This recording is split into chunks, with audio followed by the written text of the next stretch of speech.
लेखक Robert Louis Stevenson ने एक बार कहा था, जल्दी या देर से हर कोई परिणामों के बोझ पर बैठता है। तो प्रियजनों, मैं आपको बताना चाहता हूं कि रोमियो अध्याय 1 हमें यह स्पष्ट रूप से दिखाता है कि जब आप परमेश्वर के वचन और सृष्टिकर्ता परमेश्वर को ठुकरा देते हैं तो उन परिणामों में से कुछ कैसे दिखते हैं। पौलुस यहां इस भोज की मेज पर पापों की एक सूची फैलाने जा रहे हैं। यह है जो होता है जब परमेश्वर को ठुकरा दिया जाता है। अब इससे पहले के अंश में, जिसे हमने अपनी विजडम जर्नी में पद 18 से 21 तक पहले ही कवर किया है, वहां हमें बताया गया है कि इस धरती पर हर वह इंसान जो एक निश्चित परिपक्वता के स्तर तक पहुंच चुका है, जानता है कि परमेश्वर का अस्तित्व है। वे सहज रूप से जानते हैं कि कोई परमेश्वर है और वे यह केवल सृष्टि की जटिलता, उसकी रचना और उसकी सुंदरता को देखकर जान सकते हैं। और उनके भीतर वह अंतरात्मा की आवाज भी होती है जो उन्हें बताती है कि उनके दिलों में कुछ पाप पूर्ण है। अब समस्या यह है कि उद्धार न पाए हुए लोग परमेश्वर का सम्मान करने से इनकार कर देते हैं। वे उसकी सृष्टि के लिए उसका धन्यवाद नहीं करना चाहते, इसलिए वे उसके अस्तित्व के बारे में सत्य को दबाने की कोशिश करते हैं।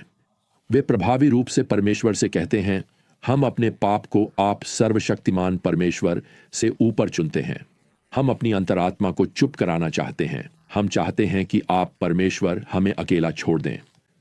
तो परमेश्वर उनकी इच्छा पूरी कर देता है। यहाँ 14, 26 और 28 पदों में 3 बार हम ये काफी डरावने शब्द पढ़ते हैं। परमेश्वर ने उन्हें छोड़ दिया, परमेश्वर ने उन्हें छोड़ दिया, परमेश्वर ने उन्हें छोड़ दिया। अब आपको यह समझना चाहिए कि मानव जाति परमेश्वर को छोड़ती है इससे पहले कि परमेश्वर उन्हें छोड़ दे। प्रेरित पौलुस ने यह पहले ही स्पष्ट कर दिया है, मानव जाति परमेश्वर के ज्ञान के विरुद्ध विद्रोह करती है। मानव जाति सृष्टिकर्ता परमेश्वर के बारे में सत्य को दबा देती है। मानव जाति उस आंतरिक विवेक का उल्लंघन करती है जो उन्हें पाप करना छोड़ने के लिए कहता है। और फिर क्या होता है? तो परमेश्वर उन्हें छोड़ देता है ताकि वे आगे बढ़कर सचमुच अपनी जिंदगी को अनैतिकता में बर्बाद कर दें, जैसे ही वे परमेश्वर की बनाई व्यवस्था को त्याग देते हैं। अब यहां परमेश्वर के उन्हें छोड़ देने का क्या अर्थ है? तो इस वाक्यांश के लिए ग्रीक शब्द का अक्सर कानूनी अर्थ में उपयोग होता था, जिसमें किसी व्यक्ति को उसके अपराधों की सजा भुगतने के लिए सौंप दिया जाता था। जब पौलुस यहां रोमियो के पहले अध्याय के 24वें पद में लिखते हैं, इसलिए परमेश्वर ने उन्हें छोड़ दिया, तो वह वास्तव में एक न्यायाधीश के कार्य का वर्णन कर रहे हैं जो उन्हें उनके अपराधों, उनके कार्यों की सजा भुगतने के लिए सौंप देता है। देखिए, जब परमेश्वर ने ब्रह्मांड, पशु जगत और मानव जाति की रचना की, तो उसने नैतिक और भौतिक नियम बनाए। इनका पालन करने से जीवन मिलता है, इनका उल्लंघन करने से विनाश होता है। दूसरे शब्दों में, आप गुरुत्वाकर्षण के नियम को चुनौती देने का चुनाव कर सकते हैं, लेकिन अगर आप उस चट्टान से कूदते हैं तो आपकी टांग टूट जाएगी या इससे भी बुरा हो सकता है। गुरुत्वाकर्षण के नियम के प्रति आपकी प्रतिक्रिया उसे नहीं बदलती, पर आपको बदल सकती है। कल्पना कीजिए, आप अपनी कार को घुमावदार पहाड़ी सड़क पर चला रहे हैं और आपको एक संकेत दिखता है जिस पर लिखा है, धीरे चलें, आगे खतरनाक मोड़ है। तो आप उस संकेत का विरोध कर सकते हैं और गति बढ़ा सकते हैं। ठीक है, मैं इस संकेत को दिखा दूंगा कि मेरी जिंदगी का मालिक कौन है। तो आपका विरोध सच्चाई को नहीं बदलने वाला। अगर आप गति बढ़ाते हैं तो आपको उसके परिणाम भुगतने पड़ेंगे। तो जब लोग कहते हैं, आप जानते हैं, मैं भगवान को दिखा दूंगा, मैं उसके संकेतों का उल्लंघन करूंगा, मैं अपनी ईश्वर प्रदत्त अंतरात्मा की अनदेखी करूंगा, मैं भगवान की किसी भी पाबंदी या उसके नैतिक सीमाओं से कोई लेना देना नहीं रखना चाहता, तो भगवान क्या करते हैं? तो भगवान उन्हें उनकी इच्छा दे देते हैं। वे उसके नियमों का उल्लंघन करने के परिणाम भुगतते हैं। अब पद 24 में पौलुस इस परिणामों के भोज का वर्णन करते हैं। वह लिखते हैं, भगवान ने उन्हें उनके हृदय की वासनाओं में अशुद्धता के लिए छोड़ दिया ताकि वे आपस में अपने शरीर का अपमान करें। अब प्रियजनों, यहाँ की प्रगति को न भूलें। आप शुरुआत में भगवान का अपमान करते हैं और फिर आप खुद का अपमान करते हैं। तो जो चीज भगवान के खिलाफ दिल में विद्रोह के रूप में शुरू होती है, वह अंततः आपके शरीर के विनाश में बदल जाती है। यह हो सकता है नशे का दुरुपयोग, शराब का दुरुपयोग, अश्लीलता, यौन अनैतिकता के अन्य रूप और उससे उत्पन्न होने वाली बीमारियां। पौलुस यहां प्रभावी रूप से यह कह रहे हैं कि यदि आप भगवान की लालसा नहीं करते तो आप किसी और चीज की लालसा करेंगे। अगर आप धार्मिकता की भूख और प्यास नहीं रखते तो आप किसी और चीज की भूख और प्यास रखेंगे।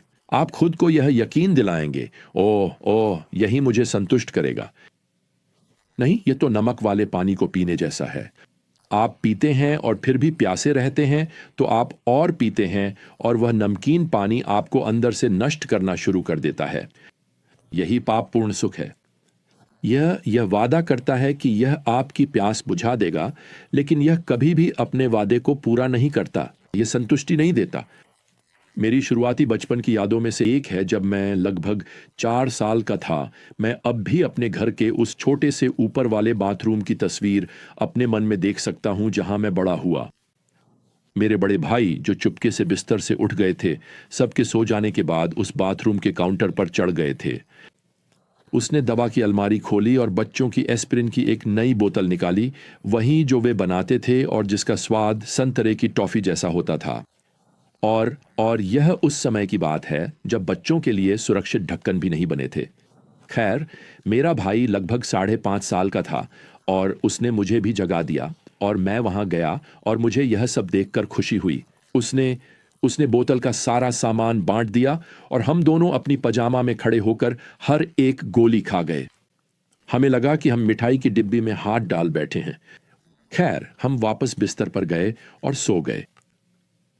मेरी दादी, जो उस रात हमारे घर पर ही ठहरी थीं, बाथरूम जाने के लिए उठीं और काउंटर पर पड़ी खाली बोतल देखी और तुरंत समझ गईं कि क्या हुआ है। अगली बात जो मुझे याद है और आज भी याद है, वह यह थी कि मैं अपने भाई, उस ड्रग डीलर के साथ अस्पताल के इमरजेंसी रूम में एक ठंडी काउंटर पर लेटा था और हमारे पेट को पंप किया जा रहा था। मुझे बहुत डर लग रहा था और जबरदस्त दर्द हो रहा था। अब यह बहुत भयानक हो सकता था, हमें पता नहीं था, लेकिन हमारी छोटी सी जानें गंभीर खतरे में थीं। जो चीज हमें मिठाई लगी थी वही हमें मार सकती थी।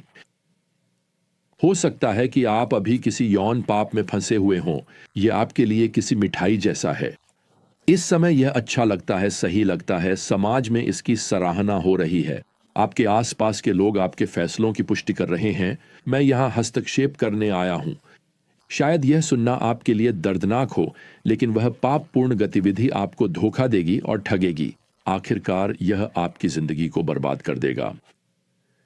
उन लोगों की तरह मत बनो जिन्हें परमेश्वर ने और गहराई तक पतन में गिरने के लिए छोड़ दिया है। अब समय है कि आप अपने पाप से पश्चाताप करें, उससे मुड़ जाएं और परमेश्वर के वचन के निर्देशों का पालन करें। पौलुस हमें यहां पद 25 में बताता है कि विद्रोही मानव जाति ने परमेश्वर के सत्य का आदान प्रदान एक झूठ से कर लिया है। अब आप इसे इस तरह भी कह सकते हैं कि उन्होंने सत्य की जगह झूठ को रख दिया। बिल्कुल, यह सब कुछ आदन की बगिया तक जाता है, जहां शैतान ने हव्वा के कान में वह झूठ फुसफुसाया था। परमेश्वर ने सच में ऐसा नहीं कहा, अगर तुम इस फल को खाओगी तो तुम नहीं मरोगी। तो शैतान का मानव जाति से पहला झूठ परमेश्वर के वचन की सत्ता और शुद्धता का इनकार करता था। और मैं आपको बताना चाहता हूं, वह आज भी वही काम कर रहा है। वह आपसे झूठ बोल रहा है। यह पुरानी दुनिया भी आपसे झूठ बोल रही है जब वह फुसफुसाती है, परमेश्वर ने सच में ऐसा नहीं कहा। मेरा मतलब है, बाइबल का वह अर्थ नहीं है जो वह दिखती है। और वैसे भी अच्छे लोग बाइबल से असहमत हैं। हम अब ज्यादा समझदार हो गए हैं। बाइबल तो आप जानते हैं, प्राचीन काल की एक धरोहर है। क्या आप जानते हैं कि यह झूठ आपके साथ क्या करेगा? यह आपकी रोशनी बुझा देगा। यह आपको अंधकार में जीने देगा और परमेश्वर आपको उन परिणामों की दावत की मेज पर बैठा देगा जहां आप बैठना चाहते हैं। अब आइए मैं उस चेतावनी को दोबारा कहूं जो पौलुस यहां दे रहा है। परमेश्वर को छोड़ना उसकी दया से छोड़े जाने के समान है। परमेश्वर से दूर जाना आशा से दूर जाना है। यह क्षमा और अनुग्रह से दूर जाना है। अब परमेश्वर आपको क्षमा करेगा। ऐसा कोई पाप नहीं है जिसे वह क्षमा नहीं करेगा। वास्तव में यीशु ने हर उस पाप के लिए प्राण दिए हैं जो आप और मैं कभी करेंगे। लेकिन यदि आप उसे अस्वीकार करते हैं तो आपके पास आपको क्षमा करने वाला कोई नहीं है। आपके पास अपने जीवन को अर्थ देने वाला कोई नहीं है। आपके मार्ग को रोशन करने वाला कोई नहीं है। इसलिए परमेश्वर को अलविदा कहना दया और अनुग्रह को अलविदा कहना है।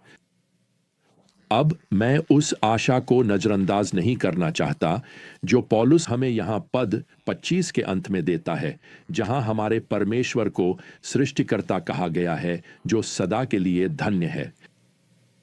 तो मैं आपको बता दूं परमेश्वर कौन है। इस सच्चाई को कभी कुछ भी नहीं बदल सकता। दुनिया चाहे कुछ भी कर ले, कुछ भी नहीं। दुनिया उनका अपमान कर सकती है, दुनिया उन्हें नकार सकती है, दुनिया उन्हें अनदेखा कर सकती है, यहाँ तक कि उनसे घृणा भी कर सकती है, लेकिन वे हैं और वे सदा के लिए वही सृष्टिकर्ता रहेंगे जो सदा के लिए धन्य हैं। सबसे अच्छा काम जो आप और मैं कर सकते हैं वह है आज उनकी राह पर चलना। तो जब तक हम अगली बार फिर मिलें, प्रियजनों, प्रभु यीशु मसीह का अनुग्रह, परमेश्वर का प्रेम और पवित्र आत्मा की संगति आप सभी के साथ बनी रहे। आमीन।